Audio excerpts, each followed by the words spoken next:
اعوذ باللہ من الشیطان الرجیم بسم اللہ الرحمن الرحیم وبہ نستعین وہو خیر ناصر ومعین۔ محترم ناظرین، سب سے پہلے آپ کی خدمت میں سلام عرض کرتے ہیں اور ساتھ ساتھ مبارکباد پیش کرتے ہیں شہزادی کونین بی بی دو عالم حضرت فاطمۃ الزہرا سلام اللہ علیہا کی ولادت باسعادت کی مناسبت سے۔ یقیناً تمام مسلمانوں کے لیے یہ ایک بہت بڑی اور عظیم خوشی کا موقع ہے، اور یقیناً سب نے اپنی اپنی بساط کے مطابق، اپنی استطاعت کے مطابق اس بی بی کی ولادت کے حوالے سے جشن منایا ہوگا، اور یقیناً بہت ساری محفلیں اور محافل منعقد کی ہوں گی۔ لہٰذا اس سلسلے میں ہم دل کی گہرائیوں سے اس پروگرام کے مہمان اور دیگر جو احباب اس اسٹوڈیو میں ہوتے ہیں ہمیشہ اس لائیو پروگرام میں، ان کی طرف سے آپ سب کو دل کی گہرائیوں سے مبارکباد پیش کرتے ہیں۔ ناظرین، پیام رحمان پروگرام میں آپ کو خوش آمدید کہتے ہیں، اور اس پروگرام میں آپ جانتے ہیں کہ قرآن مجید کے مختلف سوروں کا تعارف پیش کرتے ہیں۔ پچھلے ہفتے ہم نے سورہ بینہ کا تعارف پیش کیا تھا، اور آج بھی انشاءاللہ ہم سورہ بینہ کے حوالے سے گفتگو کریں گے، لیکن چلتے ہیں پہلے سورہ بینہ کی تلاوت اور اس کا ترجمہ سنتے ہیں۔ اللهم صل على محمد وآل محمد۔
بنام خدائے رحمان و رحیم۔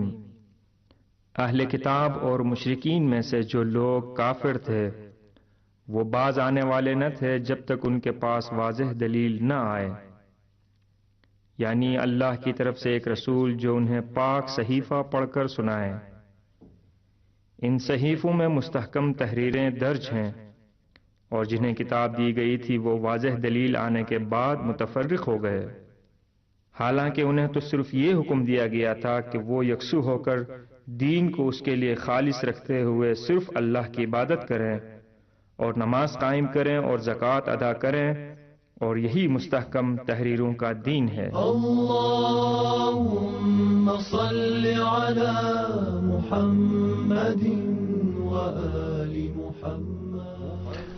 ناظرین، ایک مرتبہ پھر آپ کو اس پروگرام میں خوش آمدید کہتے ہیں۔ آپ کا اپنا پروگرام پیام رحمان شروع ہو چکا ہے، اور ہم آج سورہ بینہ کے حوالے سے گفتگو کریں گے۔ ہمارے مہمان جناب مولانا سید عباس مہدی حسنی صاحب ہمارے درمیان تشریف فرما ہیں، جو سورہ بینہ کی مختلف آیات کی تفسیر اور ان کی وضاحت پیش کریں گے۔ قبلہ السلام علیکم ورحمۃ اللہ وبرکاتہ۔ وعلیکم السلام ورحمۃ اللہ وبرکاتہ۔ قبلہ حسنی صاحب، میں آپ کو پہلے تو خوش آمدید کہتا ہوں اس اسٹوڈیو میں، اور ساتھ ساتھ شکریہ۔ بی بی دو عالم سیدہ فاطمہ زہرا سلام اللہ علیہا کی ولادت باسعادت کی مناسبت سے مبارکباد پیش کرتا ہوں۔ شکریہ، اور میں بھی آپ کی خدمت میں اسی طرح سے پیام رحمان کے معزز ناظرین کی خدمت میں اس مبارک اور مسعود موقع پر مبارکباد پیش کرتا ہوں۔ بہت بہت شکریہ۔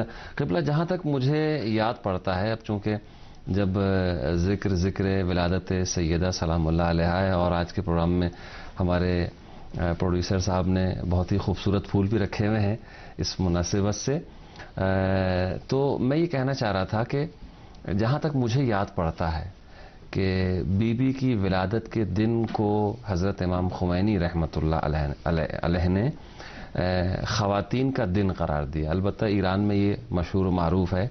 البتہ مجھے صحیح نہیں معلوم کہ امام خمینی نے کہا ہے یا کسی اور نے، لیکن میرے ذہن میں یہ ہے کہ غالباً امام خمینی رحمۃ اللہ علیہ نے. تو واقعاً یہ دنیا کی خواتین کے لیے، مسلمان خواتین کے لیے، مؤمنات کے لیے ایک عظیم دن کی حیثیت رکھتا ہے. اور دوسرے اسلامی ممالک کے اندر بھی ہمیں اس چیز کو کوشش یہ کرنی چاہیے جہاں تک کہ خواتین کو اس کی اہمیت بتائیں اور اس دن کو خواتین کا اسلامی دن قرار دیں، اگر عالمی ہم قرار نہ دے سکیں تو. جی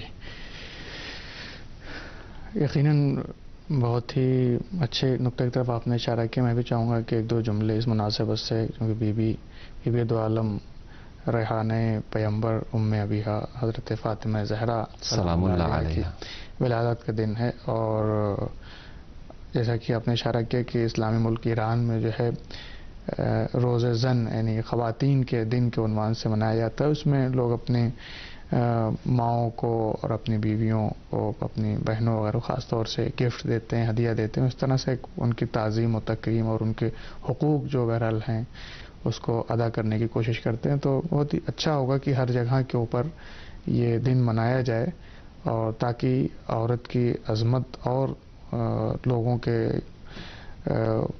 پاس واضح ہو سکے کہ اسلام میں کتنی عظمت ہے.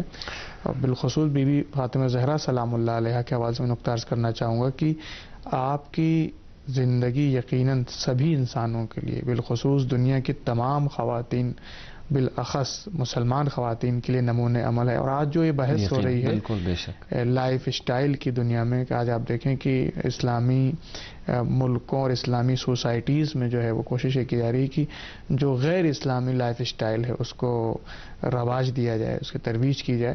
تو کوشش یہ کرنی چاہیے کہ آج خاص طور سے ہمیں یہ درس حاصل کرنا چاہیے بی بی کی زندگی و بی بی کی سیرت سے، کہ ہم اور ہمارے گھر کی جو خواتین ہیں وہ آپ کی سیرت کو اپنی لیے لائف اسٹائل بنائیں کہ انہوں نے کس طرح زندگی گزاری. البتہ میں یہاں پہ عرض کروں کہ یہ نہیں کہا جاتا کہ جب کہا جاتا ہے کہ ان کی لائف اسٹائل کو ان کے رول ماڈل بنائیں، ان کو لائف اسٹائل کے طور پہ اپنائیں، ان کو اپنی ان کی سیرت کو اپنائیں. تو اس کا مطلب نہیں اگر وہ چکی چلاتی تھی تو ہماری خواتین بھی چکی چلائیں، اگر وہ اس زمانے میں اس طرح کا لباس پہنتی تھی، اس طرح حجاب کرتی تھی تو اسی شکل میں حجاب کریں. نہیں، اسلام میں نہیں، اسلام میں یہ کہ جہاں پہ جو رہتا ہے اس کے لحاظ سے اسلام کے قوانین کو جو ہے وہ عملی کیا جاتا ہے. مثال کے طور پر پیچھے پردے کا مسئلہ آتا ہے، یعنی کہ جیسے اس وقت پردہ ہوتا ہے، پردہ یہ ہے کہ مثلا خواتین ہیں ان کے جو نشو و فراز وہ ظاہر نہ ہونے پائیں، اور کوئی ایسا لباس نہ ہو جس سے تحریک ہو، جس سے جو ہے وہ شہوت جس سے ابھرتی ہو. یعنی ان چیزوں کی ایک اسلامی حجاب ہو. ضروری نہیں کہ جو حجاب عربوں میں رائج تھا اس زمانے میں اسی انداز کا لباس ہو. بہرحال اپنے اپنے علاقے اور اپنے کلچر کے اعتبار سے حجاب ہونا چاہیے کہ بدن جو ہے وہ کاملاً چھپ جائے. ایک مثال میں نے بیان کی، خلاصہ یہ کہ ان کی جو لائف اسٹائل تھی، ہمارے گھر کی جو خواتین ہیں اسلام کی جو اسلام کی خواتین، مسلمان خواتین ہیں، ان کو چاہیے کہ ان کی لائف اسٹائل کو اپنائیں، کیونکہ ان کی لائف اسٹائل اپنانے میں دنیاوی سعادت بھی ہے اور اخروی سعادت بھی. بالکل، اس میں کوئی شک نہیں. بالخصوص بی بی کی جو زندگی میں ان کی سیرت بہت عیاں دیکھنے میں آتی ہے. بچوں کی تربیت ہے، اولاد کی تربیت ہے. امام حسن، امام حسین علیہ السلام اور بی بی سیدہ زینب سلام اللہ علیہ جیسی اولاد کی تربیت جناب سیدہ کے دست مبارک سے ہوئی. پھر اس کے بعد ایک دوسری سیرت کا پہلو اگر دیکھا جائے تو جناب سیدہ زوجہ ہونے کے اعتبار سے، یعنی مولا امیر المومنین کی زوجہ ہونے کے اعتبار سے وہ پھر ایک سیرت کا ایک اور پہلو ہے ہماری تمام خواتین کے لیے، ماؤں بہنوں کے لیے کہ جو شادی شدہ ہیں. اس حوالے سے پھر ایک اور سیرت کا پہلو ہے جو اولاد جن کے گھر میں ہے، پھر ان کے لیے تربیت کے حوالے سے بھی بی بی کا جو تربیتی پہلو ہے ان کی سیرت ہے، یقیناً وہ نمونہ عمل بہترین. اگر آپ مجھے اجازت دیں کہ بات نکل آئے تو میں آپ کی بات کا خلاصہ اس چیز میں کرنا چاہوں گا کہ اگر ہم آپ کی لائف اسٹائل کو اپنانا چاہتے ہیں، یعنی گھر کے خواتین، اور ان کی سیرت کو ہم نمونہ عمل بنانا چاہتے ہیں، تو اس کے لیے بہترین طریقہ یہ کہ ہم دیکھیں قرآن نے ان کی کیا لائف اسٹائل بیان کی ہے. تو وہ قرآن کی طرف رجوع کرتے ہیں.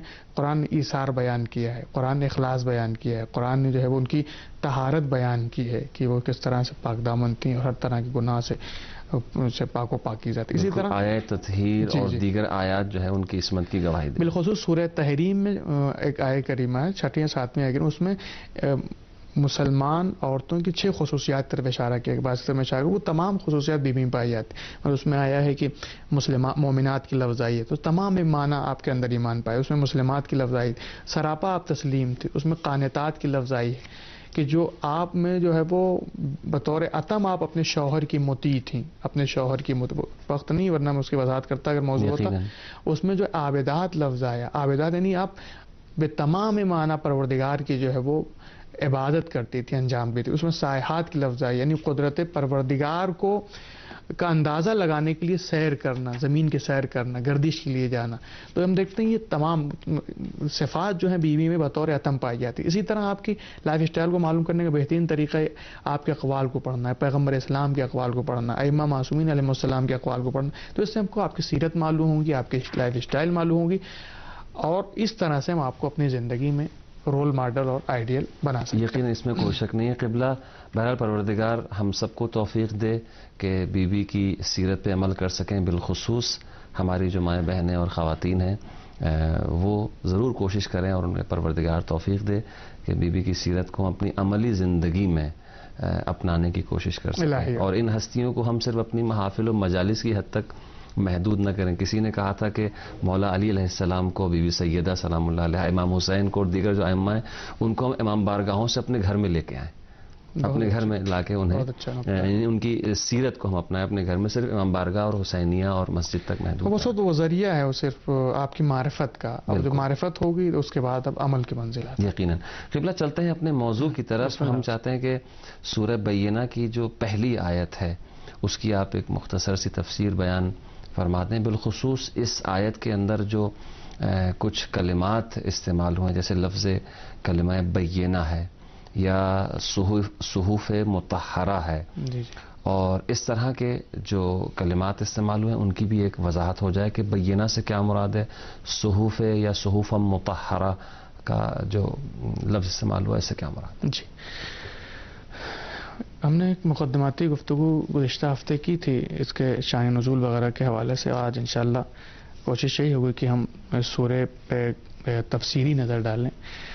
جو آپ نے اشارہ کیا خاص طور سے ابتدائی آیات کی تفسیر کے سلسلے میں، تو ابتدا ہوتی بسم اللہ الرحمن الرحیم. اس کے بعد ارشاد ہوتا ہے کہ اہل کتاب جو کفار ہیں، مشرکین ہیں، ان کو رہائی نہیں دی جائے گی یہاں تک کہ ان کے پاس بینہ آ جائے.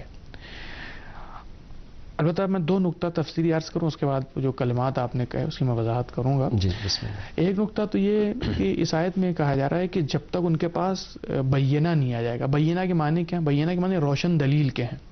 اچھا. لیکن یہاں پہ مراد جو ہے وہ پیغمبر اسلام حضرت محمد مصطفیٰ صلی اللہ علیہ وآلہ وسلم کی ذات والا صفات ہے کہ جب تک نہیں ہم اپنا رسول نہیں بھیج دیں گے تب تک جو ہے ہم تمہیں رہائی نہیں دیں گے، ہم تمہیں چھوڑنے والے نہیں ہیں جب تک حجت اپنی قائم نہیں کر دیں گے. تو یہاں جو مفسرین نے بیان کیا ہے وہ 2 نقطہ تفسیر کا بیان کیا. ایک تو بیان کیا ہے کہ پروردگار عالم جو ہے وہ اپنی سنت ہدایت کو باقی رکھتے ہوئے یہ بتانا چاہتا ہے اپنے قائد لطف کو جاری کرنے کے لیے کہ ہمارا ایک قاعدہ و قانون ہے کہ ہم کسی کو بغیر ہادی اور رہنما کے نہیں چھوڑتے ہیں. تو یہ جو اہل کتاب ہیں، یہ کفار ہیں، ان کو کل یہ بہانہ نہ ملے ہمارے پاس کوئی ہادی نہیں آیا تھا، ہمارے پاس کوئی جو ہے وہ رہنما نہیں آیا تھا. لہذا پروردگار اتمام حجت کے لیے ان سے یہ کہہ رہا ہے کہ جب تک ان کے پاس بینہ نہیں آئے گا، یعنی ہمارا جو نمائندہ ہے جو رسول کی شکل میں، نبی کی شکل میں، وہ نہیں آئے گا تب تک ہم ان کو چھوڑیں گے نہیں تاکہ ان کے لیے جو ہے اتمام حجت ہو جائے. تو ایک نقطہ یہ بیان کیا ہے کہ یہاں سنت ہدایت کو پروردگار جاری کرنا چاہتا ہے اور اپنی حجت ان کے اوپر تمام کرنا چاہتا ہے. دوسرا نقطہ جو تفسیری ان آیات میں، ابتدائی آیات میں، وہ یہ ہے کہ یہود وہ لوگ تھے، یہودی لوگ وہ لوگ تھے کہ جو پیغمبر اسلام صلی اللہ علیہ وآلہ وسلم کا پہلے سے انتظار کر رہے تھے. بالکل. اور اپنے دشمنوں سے باقاعدہ یہ کہا کرتے تھے کہ ہم جس کا انتظار کر رہے ہیں وہ آئے گا اور آنے کے بعد اس کے ذریعے ہم تم پر فتح پائیں گے، فتح حاصل کریں گے اور یعنی ہمیں نجات مل جائے گی. نجات ملے گی. ان کے ہم خیال مشرکین بھی ہو گئے تھے، کیونکہ مشرکین زیادہ پڑھے لکھے نہیں تھے، بہت کم تھے، لیکن یہود میں دانشمند تھے، پڑھے لکھے لوگ تھے، تو ان کا اتباع کرتے ہوئے مشرکین بھی ان کے ہم خیال ہو گئے تھے. اس لیے اس نظریے کی اور اس آیت کی دوسری وضاحت جو سورہ بقرہ کی آیت نمبر 89 میں ہوتی ہے، اس میں ارشاد ہوتا ہے پروردگار کی طرف سے وَلَمَّا جَاءَهُمْ کِتَابٌ مِّن عِندِ اللَّهِ. لیکن ہوا کیا، وہ انتظار کر رہے تھے، لیکن جب یہودی صحیح ان کے ساتھ ساتھ مشرکین بھی جو مشرک تھے وہ بھی انتظار کر رہے تھے، لیکن جب پیغمبر اسلام صلی اللہ علیہ وسلم کی ذات گرامی بے عنوان نبی ان کے سامنے آتی ہے تو اس کا انکار کر دیتے ہیں. کیوں؟ اس لیے کہ انہوں نے دیکھا کہ اب ہم اپنی خواہشات پہ عمل نہیں کر سکتے، اپنی خواہشات کو جامع نہیں پہنا سکتے. اب جو ہے ہم انتظار کر رہے، اگرچہ عقیدے کے اعتبار سے منتظر تھے، عقیدے کے اعتبار سے لیکن منتظر، کردار کے اعتبار سے وہ اتنا راستے سے ہٹ چکے تھے کہ جب پیغمبر کی ذات والا صفات بعنوان نبی دنیا میں آتی ہے اور تو وہ اپنی خواہشات نفسانی کی پیروی میں بہت آگے نکل چکے تھے یہ یہودی، تو لہٰذا وہ انکار کر دیتے ہیں. اور میں یہاں پہ ایک نقطہ بریکٹ میں عرض کروں کہ دیکھیں خدا نخواستہ معاذ اللہ ایسا نہ ہو، دیکھیں جب انسان کا کریکٹر خراب ہوتا ہے، جب انسان اپنی خواہشات میں جکڑا ہوتا ہے، اپنی خواہشات کا غلام ہوتا ہے، تو پھر اسے خدا کو نمائندہ ہو، خدا کی روشن دلیل ہو، کچھ نہیں نظر، اس لیے کہ وہ بصیرت کے لحاظ سے اندھا ہو چکا ہے، اس کے دل کی آنکھ اندھی ہو چکی ہوتی ہے، اسے کچھ نہیں دکھائی دیتا. لہٰذا جو ہے وہ کہا گیا کہ وہ علم جو دیکھیں ایک دوسری جگہ کے اوپر ارشاد ہوتا ہے، آپ نے بھی متعدد مرتبہ اس آیت کریمہ کو دیکھا ہوگا، نظر پڑی ہوگی، انما یخشی اللہ من عبادہ العلماء، کہ اللہ سے صرف علماء ڈرتے ہیں. تو یہ کون، جبکہ ہمیں دیکھتے ہیں تاریخ میں خود قرآن مجید میں ہے کہ اللہ نے کہا کہ ہم نے اس کو گمراہ کیا، بعض عالم صاحبان علم کے بارے میں گمراہ کیا اللہ علم کے باوجود، یعنی یہ علم ہی ہے جو گمراہ کرتا ہے، یہی علم ہی ہے کہ جو انسان کے اندر خشیت خدا پیدا کرتا ہے، جو انسان کو جو اللہ کی طرف لے جاتا ہے. کون سا علم ہے؟ آج دیکھیں لوگ، اس سے معلوم ہوتا ہے کہ علم کی دو قسمیں ہیں. ہاں، ممکن ہے کہ ایک علم ایسا ہو کہ جو انسان حاصل کر رہا ہے لیکن وہ اسے گمراہ بھی کرتا. تو یہاں پہ جو علم مراد وہ ہے کہ جو انسان کے دل کو نورانی کر دے، جو انسان کی جو بصیرت ہے، وہ جو بصیرت والی جو آنکھ ہے اس کو کھول دے، وہ والا علم مراد ہے. ورنہ ظاہر سی بات ہے بہت سے لوگ دینی علم حاصل کرتے ہیں، ہم دیکھتے ہیں کہ بعض لوگ علم حاصل کرتے ہیں لیکن عمل میں ان سے کمزور ہوتے ہیں. مثال کے طور پر جو علم دین انہوں نے حاصل نہیں کیا ہے، جبکہ ہونا یہ چاہیے کہ جو علم دین جنہوں نے حاصل کیا ان کو 100% جو ہے کہ بعمل ہونا چاہیے، لیکن یہ 100% کسی جگہ نہیں پایا جاتا. تو کون سا علم ہے؟ ہم دیکھیں بہت سے ڈاکٹر ہوتے ہیں، انجینئر ہوتے ہیں، لیکن ہم یہ دیکھتے ہیں کہ وہ کیا کہتے ہیں اس طرح سے جو ہے وہ خوف خدا نہیں ہوتا جو ہونا چاہیے. جبکہ قرآن کہتا ہے جس کے پاس علم ہوگا اس کے پاس خوف خدا ہوگا، خشیت الہی ہو. کیوں؟ اچھا خشیت الہی اب خیر میں بعد میں عرض کروں گا انشاءاللہ اگر بات آئی تو، کہ خشیت الہی سے مراد کیا ہے. ایسا کیوں ہوتا ہے؟ اس لیے کہ یہاں پہ وہ علم مراد ہے جو انسان کے دل کی جو آنکھ ہے اس کو نورانی کر دے، اس میں جو ہے بینائی عطا کر دے، وہ علم مراد ہے. تب انسان میں خشیت خدا پیدا ہوتے. خیر، تو خلاصہ کلام یہ کہ یہ لوگ منتظر تھے کہ کوئی آئے گا. ہاں میں بریکٹ میں جو بات عرض کرنا چاہ رہا تو بات کہیں اور نکل گئی، وہ یہ کہ خدا نہ خواستہ کہیں ایسا نہ. آج جو ہے دنیا کا ہر مذہب، ہر ریلیجن، ہر دھرم کے ماننے والے جو ہے وہ ایک آنے والے کا انتظار کر رہے ہیں. خاص طور سے جو ہے وہ مکتب اہل بیت کے ماننے والے جو علی کے شیعہ کے عنوان سے معروف ہیں، وہ بالخصوص اس کے ساتھ ساتھ دیگر جو مسلمان فرقے وہ بھی امام زمانہ علیہ السلام، امام مہدی علیہ السلام کہ خود پیغمبر اسلام نے پیشین گوئی کی ہے کہ وہ آئیں گے، میرے نسل سے ان کا انتظار کر رہے ہیں. تو کہیں ایسا نہ ہو، یعنی یہ ہمارے لیے درس ہے کہ کل یہودی بھی انتظار کر رہے تھے، آج مسلمان بھی مہدی علیہ السلام کا یا دوسرے دھرم کے ماننے والے بھی ایک آنے والے کا انتظار کریں، بالکل ایک منجی کا انتظار. تو یہ دنیا کے تمام انسانوں کے لیے بالخصوص مسلمانوں کے لیے بہت بڑا درس ہے کہ ہم اپنے کیریکٹر کو ایسا بنائیں، اپنے کردار کو ایسا بنائیں کہ کل ہم کو یہودیوں کی تاریخ نہ دہرانی پڑے. بالکل ایسا نہ ہو کہ جب ہمارے امام کا انتظار ہو تو ہم اتنے غافل ہو چکے ہوں اور دنیا پرستی اور ہوا و ہوس پرستی میں اتنے آگے نکل چکے ہوں کہ اپنے امام کا جو ہے وہ انکار کر دیں. قبلہ یہاں پہ ایک بریک لیتے ہیں، انشاءاللہ بریک کے بعد پھر ہماری گفتگو آگے بڑھے گی. بسم اللہ. ناظرین، آپ دیکھ رہے ہیں پروگرام پیام رحمان کے، جس میں ہم سورہ بینہ کا تعارف پیش کر رہے ہیں، اور ہمارے مہمان جناب مولانا سید عباس مہدی حسنی صاحب ہمارے ساتھ شریک گفتگو ہیں. وقفے کے بعد آپ کی خدمت میں حاضر ہوں گے. سورہ بینہ اہل کتاب اور مشرکین میں سے جو لوگ کافر ہو گئے وہ یقیناً جہنم کی آگ میں ہمیشہ رہیں گے، وہ بدترین خلائق میں سے ہیں.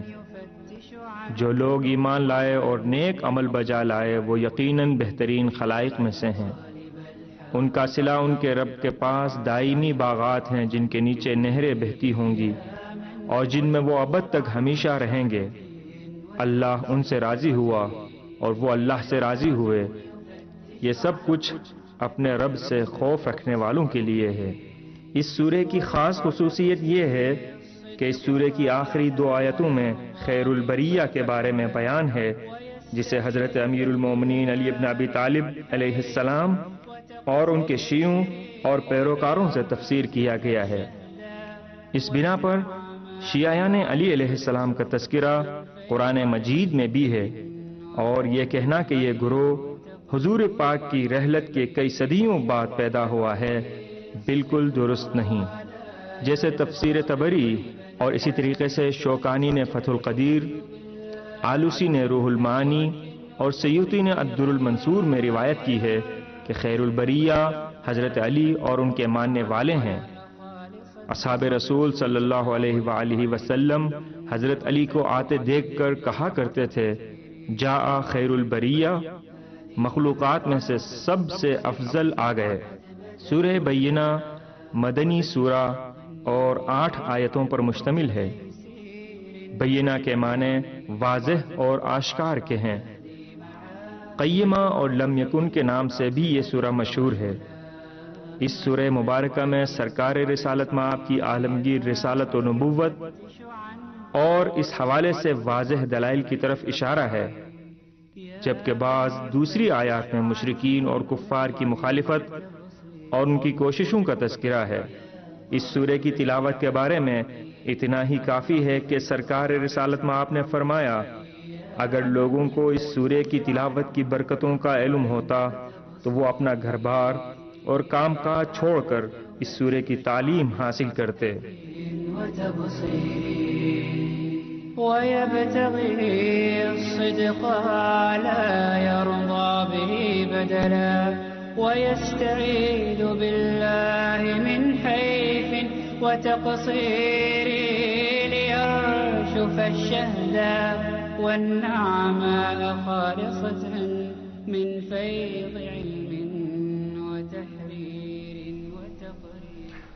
ناظرین، آپ کی خدمت میں حاضر ہیں پروگرام پیام رحمان کے ساتھ، اور سورہ بینہ کا تعارف پیش کیا جا رہا ہے. ہمارے مہمان جناب مولانا سید عباس مہدی حسنی صاحب ہمارے درمیان موجود ہیں، جو ہمارے ساتھ گفتگو میں ہمارے شریک ہیں.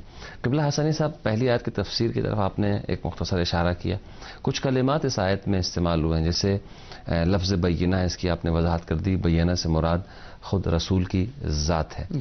اور اس کے بعد کتب قیمہ، کتابوں کا ذکر ہے، قیمتی کتابیں.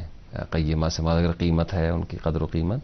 اور صحف مطہرہ، ان کی وضاحت فرما دیجیے کہ یہاں ان سے کیا مراد. جی دیکھیں، اس میں جو دوسرا لفظ ہے ترتیب آیت کے لحاظ سے صحف مطہرہ، اور دوسری آیت کریمہ ہے کہ رسول من اللہ یتلو صحف مطہرہ. صحف مطہرہ کہ اللہ کی طرف سے نمائندہ ہے، فرستادہ ہے، کہ جو صحف مطہرہ کی تلاوت کرتا ہے. صحف جمع ہے صحیفے کی. صحیفہ ہر اس چیز کو کہتے ہیں جس پر لکھا جاتا ہے. لہذا یہاں پہ وہ ورق اور پیج مراد نہیں ہے، اور نہ ہی کوئی ورق اور پیج حضور پر نازل ہوتا تھا صلی اللہ علیہ وسلم، اور نہ ہی آپ کسی ورق کو دیکھ کے، کسی پیج کو دیکھ کے آپ آیت کی تلاوت کرتے تھے، بلکہ وہ کیا کہتے ہیں ہر وہ چیز جس پہ لکھا جاتا ہے. کیونکہ ہمیں معلوم ہے کہ قرآن جب نازل ہوا تو وہ کتاب کی شکل میں نہیں تھا، بلکہ وہ آیت لے کے آتے تھے. جناب جبریل اور پیغمبر اسلام اپنے بعض اصحاب کو بٹھا کے بیان کرتے تھے کہ یہ وہی نازل ہوئی، اور وہ لوگ لکھتے تھے مختلف چیزوں پر، کھال کے اوپر اور کیا کہتے ہیں پتھروں کے اوپر، درختوں کی چھال کے اوپر، پتھر کے اوپر، مختلف چیزوں کے اوپر لکھا جاتا تھا. تو یہ صحیفہ، ہر وہ چیز جس پہ لکھا جاتا ہے اس کو صحیفہ کہا جاتا ہے. اور یہاں کے اوپر دوسرا لفظ اس میں ہے صحف مطہر. مطہرہ کے معنی کیا ہے؟ مطہرہ مطلب یہ ہے کہ جو ہر طرح کی کمی سے، ہر طرح کے انحراف سے جو پاک و منزہ ہو، اس کو کہتے ہیں مطہرہ. اسی طرح سے مطہرہ کا ایک معنی ہے کہ جو انسان و جنات کی ہر طرح کی دخالت اور ان کے انٹرفیئر سے پاک ہو، کسی طرح کوئی انٹرفیئر نہ پایا جاتا. اس لیے دیکھتا ہے قرآن کے بارے میں کہ جو نازل ہوتا تھا تو بڑے اہتمام کے ساتھ نازل ہوتا تھا. اور یہ واضح آیت قرآن مجید میں موجود ہے، لا یاتیہ الباطل من بین یدیہ ولا من خلفہ، کہ نہ باطل اس کے سامنے سے آ سکتا ہے نہ پیچھے، یعنی کہیں سے اس میں کوئی باطل کا گزر نہیں، کسی طرح کی کسی اور مخلوق کے کوئی انٹرفیئر نہیں ہے، کسی طرح کی کوئی دخالت نہیں پائی جاتی کہ اس کو کوئی تحریف کر سکے کس طریقے سے، کسی طرح کی یعنی کسی کے بس کی بات یہ نہیں ہے. اس کے بعد ارشاد ہوتا ہے فیہا کتب قیمہ. یہ صحف مطہرہ وہ ہیں کہ جس میں کتب قیمہ ہیں. کتب جو ہے وہ مکتوبات کو کہا جاتا ہے، کتاب کی جمع ہے، یعنی لکھی ہوئی چیز. اب یہاں کے اوپر جو مفسرین نے بیان کیا مراد جو ہے وہ کیا ہے؟ مراد یہ ہے کہ جو تعلیمات ہیں اسلام کی، جو قوانین ہیں، اس کو یہاں پہ مراد لیا گیا ہے. جو احکام و دستورات پروردگار نے دی ہیں وہ مراد ہے. اس لیے کہ یہ کتاب جو تعین حکم کے بھی معنی میں استعمال ہوا ہے. صحیح. روزے والی آیت ہے، اس میں ارشاد ہوتا ہے اعوذ باللہ من الشیطان الرجیم کتب علیکم الصیام، تم پر روزہ لکھ دیا گیا. تو یہاں کے اوپر بھی تمہارے لیے حکم جو ہے وہ معین کر دیا گیا ہے. تعین حکم کے معنی میں بھی مفسرین نے استعمال کیا ہے.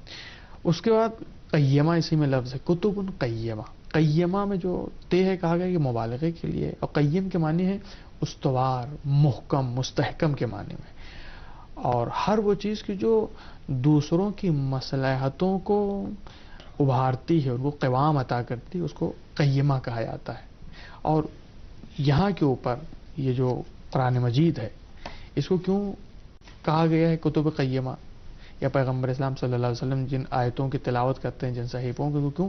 کیونکہ اس کے ذریعے معاشرے کا قیام ہوتا ہے، معاشرہ اس کے ذریعے استوار ہوتا ہے، مستحکم ہوتا ہے. آج معاشرے کو جو پائیداری ملتی ہے. بالکل. آج اسلامی معاشرہ، کوئی بھی معاشرہ اگر وہ اسلامی معاشرے میں بالخصوص اگر آج قرآنی تعلیمات پہ عمل ہوتا تو آج اسلامی معاشرے کی دوسری کنڈیشن ہوتی. نہ صرف اسلامی معاشرہ، دنیا کے قرآن دنیا کے تمام انسانوں کے لیے، جس معاشرے میں بھی قرآنی تعلیمات پہ عمل کیا جائے گا، کیونکہ اس کا کام ہے پائیدار کرنا معاشرے کو، معاشرے میں اعتدال برپا کرنا، معاشرے میں جو ہے وہ عدل و انصاف قائم کرنا. تو ہر معاشرے میں یہ چیز جو ہے وہ عملی ہو سکتی ہے، اور اس معاشرے کو صحیح معنوں میں جو اللہ کے نزدیک جو محبوب معاشرہ ہے وہ بنا سکتی. یقین اس میں کوئی شک نہیں ہے. قبلہ قرآن مجید چونکہ ایک آفاقی کتاب ہے اور قیامت تک رہنے والی کتاب ہے، اور پیغمبر کا ایک عظیم معجزہ ہے یہ کتاب، اور اس میں یہ کبھی ختم ہونے والی ہے، اس میں کوئی ایسی چیز کہ جو پرانی ہو جائے، کہ جس کا مزہ اور لذت ختم ہو جائے. جس طرح اور کتابیں ہوتی ہیں، کوئی ناول ہے پڑھنے کے بعد ایک دفعہ پڑھتا ہے آدمی، اس کے بعد جو ہے وہ تھک جاتا ہے، دوبارہ پڑھنے کا دل نہیں کرتا. لیکن قرآن کے اندر وہ جاذبیت اور وہ جذابیت ہے کہ انسان جتنا بھی اس کو پڑھے، جتنی تلاوت کرے، اتنی ہی انسان کو لذت ملتی رہتی ہے، بلکہ اس لذت میں اضافہ ہوتا چلا جاتا ہے. شرط یہ ہے کہ انسان جب پڑھے تو اس سے کہ یہ میرے محبوب کا کلام ہے. یقیناً اس کا کلام ہے کہ جو میرا معشوق ہے، جو میرا حقیقی معشوق ہے. یقیناً ظاہر سی بات ہے جب ایک عاشق ایک معشوق کے کلام کو پڑھے گا اور اس نیت سے پڑھے گا کہ اس میں اس نے اس کی سعادت کے ہر نسخے کو لکھ دیا ہے، بے شک بے شک، تو پھر واقعاً لطف بھی ہوگا، اور پھر انسان وہ استفادہ کر سکتا ہے، وہ بینیفٹ حاصل کر سکتا ہے کہ جو محبوب کے پیش نظر. یقیناً. قبلہ آیت نمبر 6 سے لے کے 8 میں، یعنی 6 7 ان دو آیات کے اندر، اعوذ باللہ من الشیطان الرجیم ان الذین کفروا من اہل الکتاب والمشرکین فی نار جہنم خالدین فیہا اولئک ہم شر البریہ. پھر اس کے بعد اگلی آیت میں ان الذین آمنوا وعملوا الصالحات اولئک ہم خیر البریہ.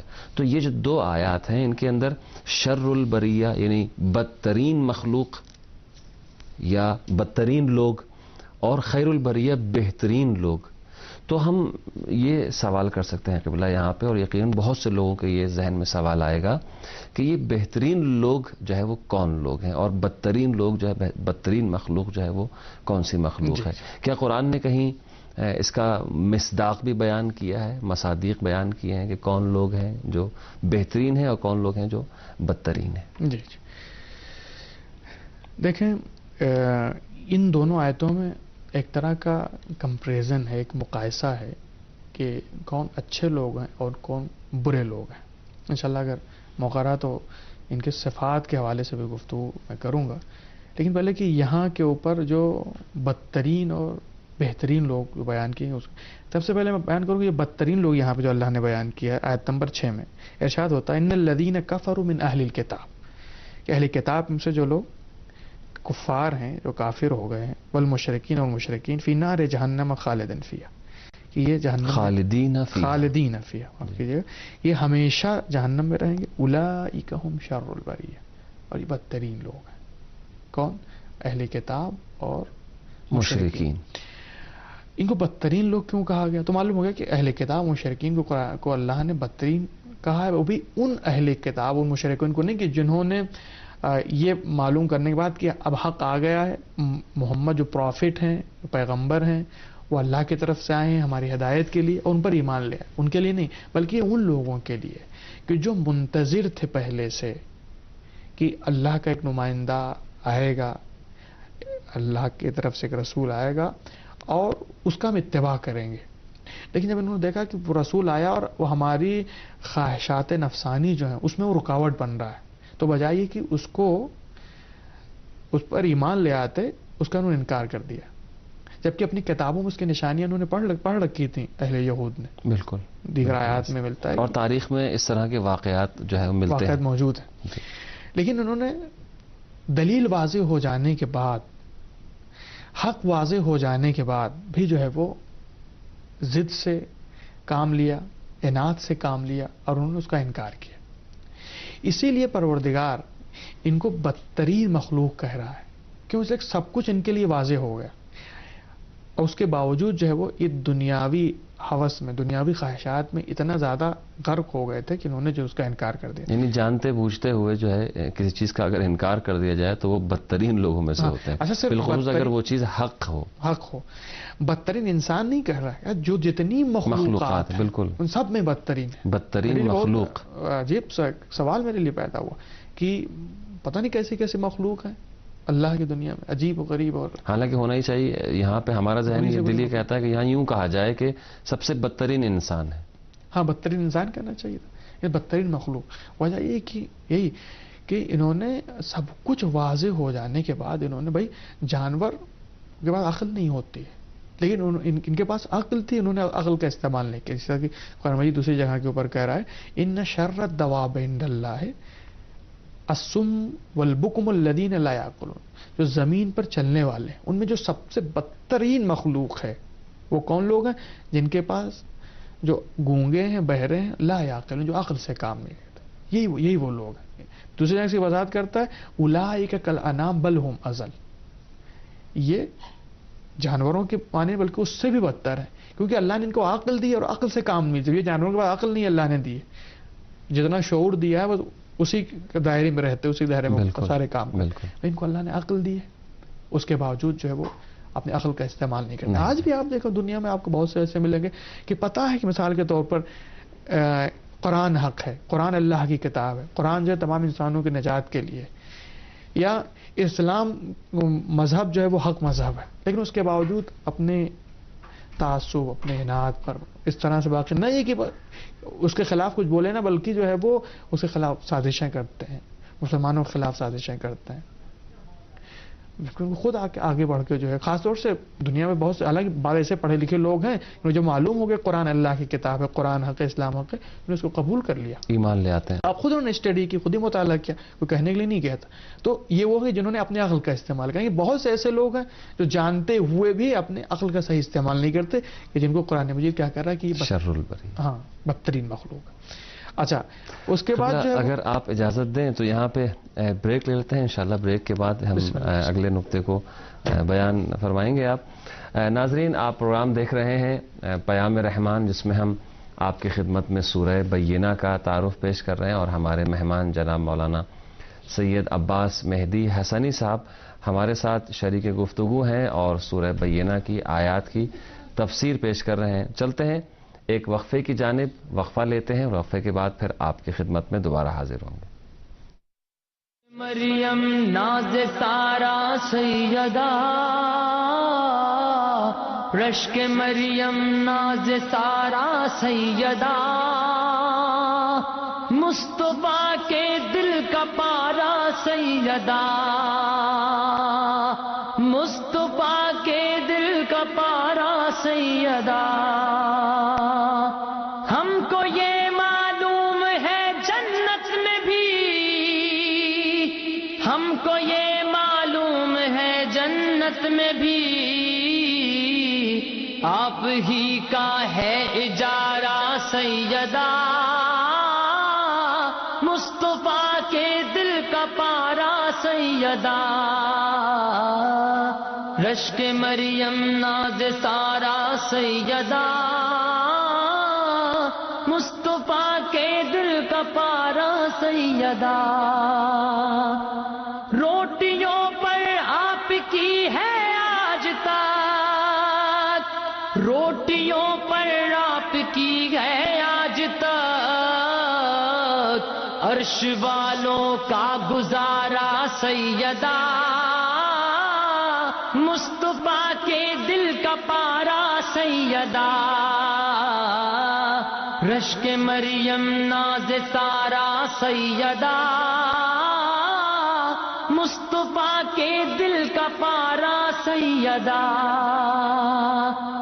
آتے آتے آپ کے دربار تک، آتے آتے آپ کے دربار تک، بھر گیا دامن ہمارا سیدہ،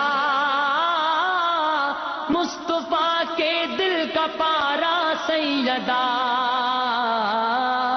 رشک مریم ناز سارا سیدہ، مصطفیٰ کے دل کا پارا سیدہ. دونوں عالم میں نہیں جس کی مثال، دونوں عالم میں نہیں جس کی مثال، ایسا کنبہ ہے تمہارا سیدہ، مصطفیٰ کے دل کا پارا سیدہ. رشک مریم ناز سارا سیدہ، مصطفیٰ کے دل کا پارا سیدہ. گھر میں حیدر کے ہوا جلوہ فگن، گھر میں حیدر کے ہوا جلوہ فگن، تیری قسمت کا ستارہ سیدہ، مصطفیٰ کے دل کا پارا سیدہ. رشک مریم ناز سارا. ناظرین، وقفے کے بعد آپ کی خدمت میں حاضر ہیں. پروگرام پیام رحمان کے ساتھ اور سورہ بینہ کا تعارف پیش کیا جا رہا ہے، اور ہمارے مہمان ہیں جناب مولانا سید عباس مہدی حسنی صاحب. قبلہ، آپ آیت نمبر 6 اور 7 میں جو بہترین مخلوق ہے اس کا ذکر کر رہے تھے، اور بدترین مخلوق کا جو مصداق ہے وہ خود قرآن مجید نے خود ان کی وضاحت کر دی کہ کون لوگ ہیں. کفار اور مشرکین ہیں کہ جو دلائل کے ہوتے ہوئے، بینہ کے ہوتے ہوئے، پیغمبر کے موجود ہوتے ہوئے انکار کر دیتے ہیں. ہمارے پاس قبلہ تقریباً 6-7 منٹ ہیں، آپ اس کو مکمل کر لیں. جی، تو میں نے پہلے گروہ کا ذکر کیا کہ یہ اہل کتاب و مشرکین ہیں. خاص طور سے اہل کتاب کو 2 بار ذکر آیا، اگر آپ توجہ کریں. میں اس پہ غور کر رہا تھا، اس نتیجہ پہنچا کہ چونکہ اہل کتاب میں پڑھے لکھے لوگ زیادہ تھے، یعنی کہ جو پڑھے لکھے لوگ ہیں ان سے حق کو قبول کرنے کی توقع زیادہ ہے. بالکل، اس لیے اللہ نے 2 مرتبہ اہل کتاب کا ذکر کیا اور مشرکین کا ایک ہی بار ذکر کیا. اس میں ایک اہم نقطہ یہ ہے. بالکل. اس کے بعد دوسرے گروہ کا ذکر ہو رہا ہے کہ بہترین مخلوق کون ہے. سب سے اچھے لوگ کون ہیں؟ ان الذین آمنوا وعملوا الصالحات، جو صاحبان ایمان صاحبان عمل صالح نیک عمل انجام دینے والے، اولئک هم خیر البریہ، یہ خیر البریہ بہترین لوگ، بہترین مخلوق ہے. قبلہ آپ نے پچھلے پروگرام میں پچھلے جمعرات کو ایک حوالہ دیا تھا علامہ جلال الدین سیوطی کا، ان کی تفسیر سے، غالباً در المنثور سے، اور اسی آیت کے ذیل میں جو انہوں نے تفسیر بیان کی ہے اس میں ایک روایت بیان کی ہے کہ جس میں اس خیر البریہ کا جو بہترین مصداق ہیں وہ علی علیہ السلام اور ان کے شیعہ ہیں جو خیر البریہ ہیں. تو ان کے صفات، یعنی علی کے شیعوں کے جو صفات ہیں وہ قرآن مجید میں کیا بیان ہوئے؟ جی بہت ہی اچھا سوال ہے. یقیناً ہم جب کسی سے محبت قدم بھرتے ہیں تو ہمیں محبت کے ساتھ ساتھ اس کے صفات بھی اپنے اندر جو ہے وہ پیدا کرنے کی کوشش کرنا چاہیے. اور یہ آپ نے جو اشارہ کیا، یہ سنی بہت ہی مشہور عالم دین ہے. بالکل، عالم دین علامہ جلال الدین. اس کے علاوہ بھی میں نے مختلف علماء اسلام کا ذکر کیا تھا، خاص طور سے ان کا کہ انہوں نے اس آیے کریمہ کے ذیل میں متعدد روایات لے کے آئے جس میں کہا ہے کہ فرمایا ہے کہ مراد علی اور علی کے شیعہ ہیں جو خیر البریہ، نبی اکرم صلی اللہ علیہ وسلم سے. اور روایات ذکر کی، ایک نہیں کئی روایتیں ذکر کی ہیں کہ اے علی تم اور تمہارے شیعہ قیامت کے دن کامیاب ہوگے. اب سوال یہ پیدا ہوتا ہے کہ علی کے شیعہ، یہ میں نے پہلے گفتگو کی تھی کہ حضرت علی علیہ السلام کے جو شیعہ ہیں ان کا وجود پیغمبر اسلام کے زمانے سے ثابت ہے کہ پیغمبر، یہ دیا ہوا لقب جو ہے پیغمبر اسلام صلی اللہ علیہ وسلم کا، یہ بات کی ایجاد نہیں ہے شیعہ مذہب. اب یہ کہ علی کے شیعہ ہیں کہ جن کی بشارت پیغمبر اسلام صلی اللہ علیہ وآلہ وسلم نے دی، قیامت کے دن علی اور علی کے شیعہ کامیاب ہوں گے. اب یہ کہ شیعوں کے صفات کیا ہیں؟ عام طور سے یہ تصور ہے، سوچا جاتا ہے کہ ہم ایک مسلمان گھرانے میں پیدا ہو گئے تو مسلمان ہیں، ہم ایک شیعہ گھرانے میں پیدا ہو گئے تو شیعہ نہیں. حقیقت میں وہ مسلمان ہے کہ جو مسلمان کے صفات جو اللہ نے بیان کی ہیں وہ اپنے اندر پیدا کی کرے، یہ جو حضور نے جو صفات بیان کی. اس طرح واقعی شیعہ وہ ہے کہ جو اپنے اندر شیعوں کے صفات پیدا کرے. بیوی دو عالم حضرت فاطمہ زہرا سلام اللہ علیہا کے مناسبت سے عرض کرنا چاہوں گا، ایک حدیث میں نے ان کی دیکھی، اس میں فرماتے ہیں کہ جن چیزوں سے ہم نے منع کیا ہے تم کو، اگر اس سے تم باز رہتے ہو، اس سے دور رہتے ہو، اور جن چیزوں پر عمل کرنے کے لیے کہا ہے اس پر اگر عمل کرتے ہو، یعنی گناہوں سے دوری اختیار کرتے ہو اور واجبات و فرائض پر عمل کرتے ہو، تب تو تم شیعہ ہو، وَإِلَّا فَلَا، ورنہ تم ہمارے شیعہ نہیں ہو. یعنی شیعہ ہونے کا مرتبہ بلند، محب اہل بیت کہا گیا ہے کہ محب اہل بیت کہہ سکتے ہو، لیکن شیعہ کہنے کے لیے اپنے اندر وہ صفات بھی بیان کرنے پڑیں گے. وہ صفات کیا ہے؟ شیعوں کے لیے، شیعہ کے لیے خاص معیار بیان کیا، ایک خاص کسوٹی ہے. اگر اس پہ کوئی پورا اترے تو وہ شیعہ ہے، ورنہ محب اہل بیت ہو سکتا ہے، سب کچھ ہو سکتا ہے، لیکن شیعہ نہیں ہو سکتا، اپنے کو نہیں کہلا سکتا. تو خود قرآن کے حوالے سے جیسا کہ آپ نے سوال کیا کہ قرآن میں کیا بیان کیے گئے، تو قرآن میں کچھ وہ صفات ہیں کہ جو عمومی صفات شیعوں کے بیان کیے گئے. وہ کون سے صفات ہیں؟ وہ تمام صفات کہ جو پروردگار نے صاحبان ایمان کے لیے بیان کیا ہے. صحیح، وہی تمام صفات جو ہیں وہ شیعوں کے صفات ہیں. کیوں؟ اس لیے کہ اس میں بھی آیا ہے کہ شیعہ کون ہے کہ جو صاحبان ایمان ہے. تو اس کا مطلب ان الذین آمنوا وعملوا الصالحات، جو وہ تمام صفات. اب دیکھیں قرآن مجید ہم پڑھیں کہ وہ کون سے صفات ہیں جو اللہ نے مومنین کے بیان کیے. جب ہم خود سورہ مومنون میں دیکھتے ہیں مومنین کے صفات، تو اس میں بھی دیکھتے ہیں کہ پروردگار نے متعدد صفات، قد افلح المومنون الذین هم فی صلاتہم خاشعون، جو نماز میں خضوع اختیار کرتے ہیں، جو زکوٰۃ ادا کرتے ہیں، جو ہم نے دیا اس میں خرچ کرتے ہیں، جو عفت و پاک دامنی اختیار کرتے ہیں، جو نماز کو پابندی سے ادا کرتے ہیں. یہ مختلف صفات. میں چاہوں گا خود محترم ناظرین جا کے پڑھیں سورہ مومنون کو اور اس میں دیکھیں کہ مومنین کی کیا صفات بیان کی.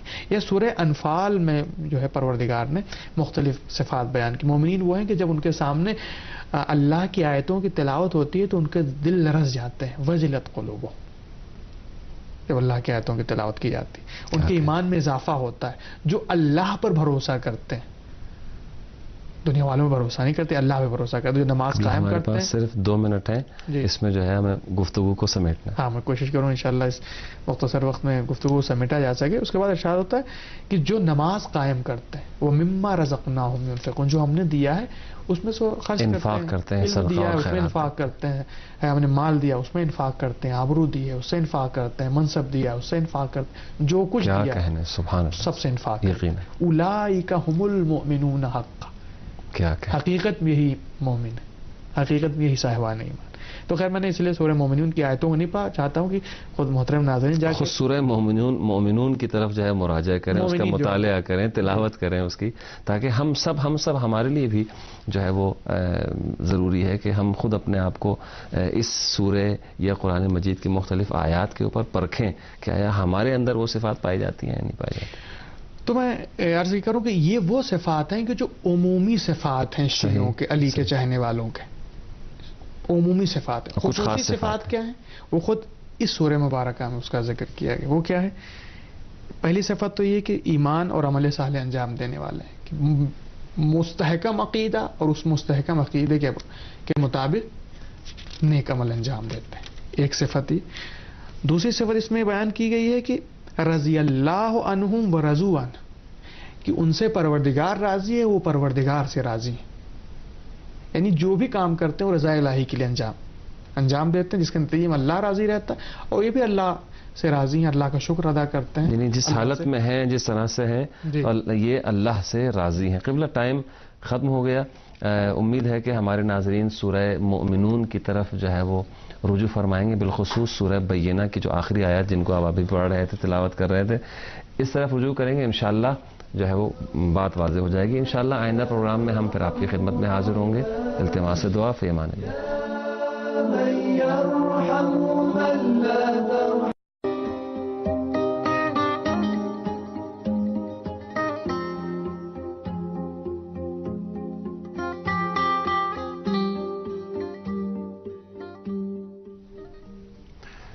اعوذ باللہ من الشیطان الرجیم, بسم اللہ الرحمن الرحیم, وبہ نستعین وہو خیر ناصر ومعین. محترم ناظرین, سب سے پہلے آپ کی خدمت میں سلام عرض کرتے ہیں اور ساتھ ساتھ مبارکباد پیش کرتے ہیں شہزادی کونین بی بی دو عالم حضرت فاطمۃ الزہرا سلام اللہ علیہا کی ولادت باسعادت کی مناسبت سے. یقیناً تمام مسلمانوں کے لیے یہ ایک بہت بڑی اور عظیم خوشی کا موقع ہے, اور یقیناً سب نے اپنی اپنی بساط کے مطابق, اپنی استطاعت کے مطابق اس بی بی کی ولادت کے حوالے سے جشن منایا ہوگا, اور یقیناً بہت ساری محفلیں اور محافل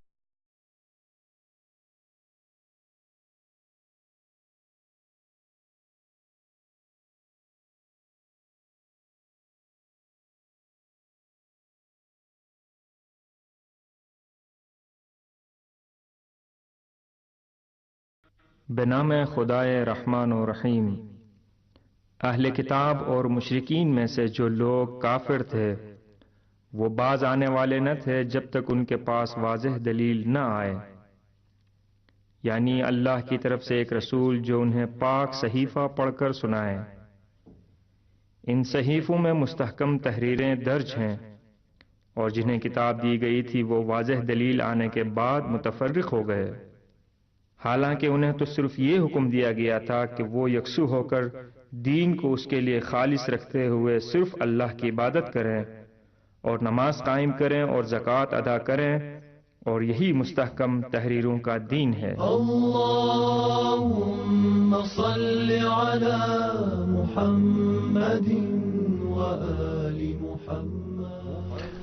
ناظرین, ایک مرتبہ پھر آپ کو اس پروگرام میں خوش آمدید کہتے ہیں. آپ کا اپنا پروگرام پیام رحمان شروع ہو چکا ہے, اور ہم آج سورہ بینہ کے حوالے سے گفتگو کریں گے. ہمارے مہمان جناب مولانا سید عباس مہدی حسنی صاحب ہمارے درمیان تشریف فرما ہیں, جو سورہ بینہ کی مختلف آیات کی تفسیر اور ان کی وضاحت پیش کریں گے. قبلہ السلام علیکم ورحمۃ اللہ وبرکاتہ. علیکم السلام ورحمۃ اللہ وبرکاتہ. قبلہ حسنی صاحب, میں آپ کو پہلے تو خوش آمدید کہتا ہوں اس اسٹوڈیو میں, اور ساتھ ساتھ شکریہ. بی بی دو عالم سیدہ فاطمہ زہرا سلام اللہ علیہا کی ولادت باسعادت کی مناسبت سے مبارکباد پیش کرتا ہوں.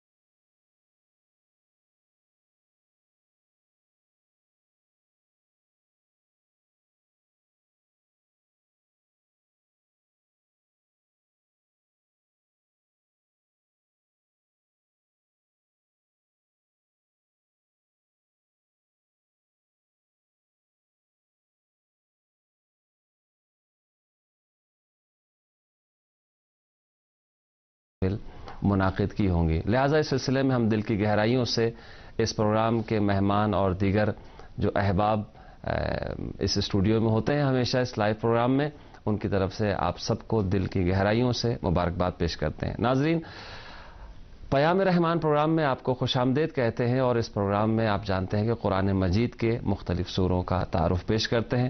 پچھلے ہفتے ہم نے سورہ بینہ کا تعارف پیش کیا تھا، اور آج بھی انشاءاللہ ہم سورہ بینہ کے حوالے سے گفتگو کریں گے. لیکن چلتے ہیں پہلے سورہ بینہ کی تلاوت اور اس کا ترجمہ سنتے ہیں. اللهم صل على محمد وآل محمد.